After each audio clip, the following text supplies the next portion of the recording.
Charlotte presenta tos crónica asociada a colapso traqueal. Escuche. Se asemeja a un graznido de ganso.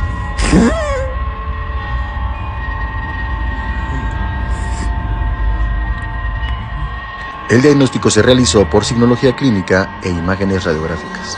Se clasifica en 4 grados, del más leve al más grave, y desgraciadamente Charlotte presenta un grado 3. El tratamiento tendrá que ser paliativo y regularmente es un tratamiento integral.